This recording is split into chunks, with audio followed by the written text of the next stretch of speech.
CM Punk made headlines when he returned to wrestling a couple weeks ago, joining AEW. It was a shock to fans who had not expected to ever see Punk in a ring again. His arrival seemed to signal change, with fans now thinking the competition between AEW and WWE had been blown wide open, with AEW taking the lead. In terms of figures, that's far from reality, yet Punk's return was targeted to bring back many lapsed wrestling fans, and in that they appear to have succeeded. On the internet, as often happens, debates raged about whether Punk joining AEW was the death knell for WWE. Putting such extreme rhetoric aside, there is something to be said about the massive splash his comeback has made. This is Wrestling Up, and we're looking at CM Punk's return and talking about whether he really is a draw.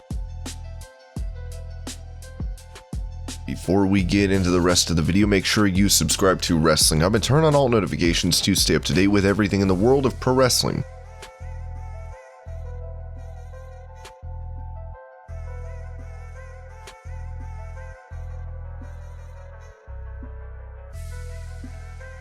After retiring in 2011 thanks to a neck injury, Edge returned to the ring at the 2020 Royal Rumble. The ovation fans gave him remains one of the biggest pops in WWE. His return can only be compared to the return of one other superstar in recent times. CM Punk came back in the United Center on the second week of AEW Rampage to deafening chants. Punk was back as only he could be in Chicago to one of the biggest welcomes. Before proceeding about whether Punk is a draw or not, it's important to answer one question: why do fans love Punk so much?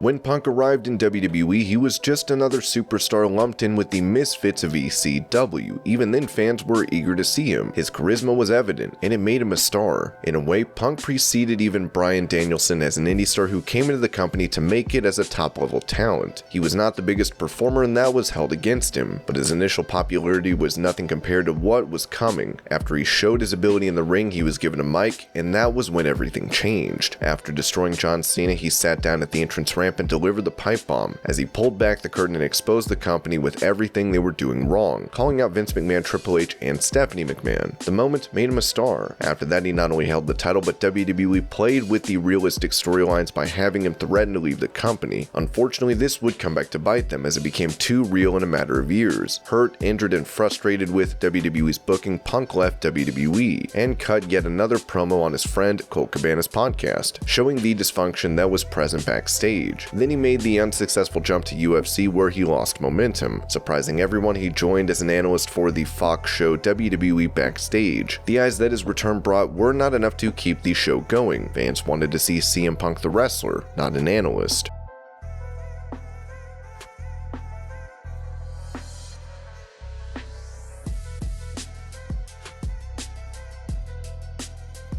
The contrast between his return as an analyst and his return as a pro wrestler could not have been more stark. Looking at the ratings, it's easy to tell how much of a draw Punk is. Fans were eager for his comeback, but 2 days before that, Dynamite got a rating of 975,000 viewers. In contrast, AEW Rampage, the day of his return, got 1.129 million viewers. The return was one of the biggest and drew a huge number of fans between the ages of 18 to 49. The next week, Rampage hit 722,000. With Punk no longer featured on the show, the decline was expected. Dynamite featured Punk that week and managed to hit 1.172 million viewers, the most they've had since April. Next week, the ratings already started to decline, hitting 1.047 million for Dynamite and a miserable 696,000 for Rampage. Given they were building up shows for All Out, the numbers were not that high. However, at All Out, it became clear just how big a draw CM Punk was. All Out 2021 became AEW's most watched pay-per-view of all time, so it can be said Punk is definitely a draw. The question remains, how much of that all-out viewership was to his credit, and how much can go to Bryan Danielson, Adam Cole, and Ruby Soho's debuts?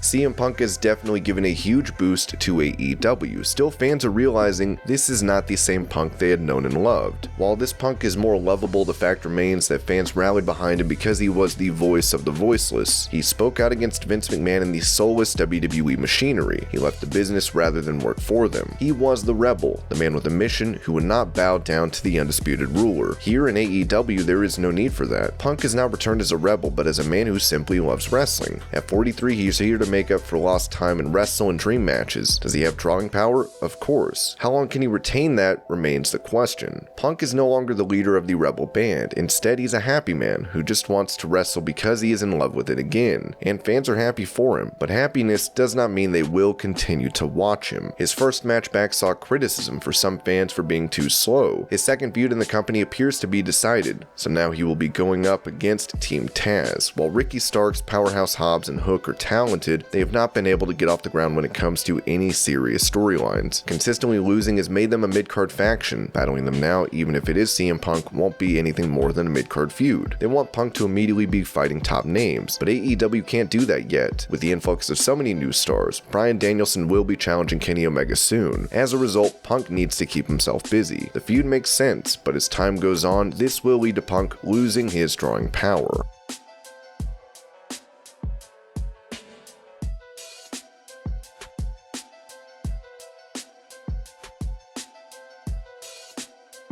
The only way Punk can be made a consistent draw is to give him someone he really hates and someone who has the power in the company. Punk can become an immediate draw if he feuds against Cody Rhodes. Rhodes is an EVP and has used this position to get some of the best matches. Cody is doing an amazing job, but he is not really a babyface anymore. Even though he continues to portray himself as one, as a person in power in the company, he could do better as a heel. Punk could call out Cody on this insistence on remaining a babyface, coming out with a huge following and making himself the center of attention. In such a feud, Punk could break Cody down for what he really was, and draw comparisons to WWE where those at the top abuse their power. If they go for this angle, it could be one of the best the company has seen, and finally turn Cody into what he does best, an egotistical heel.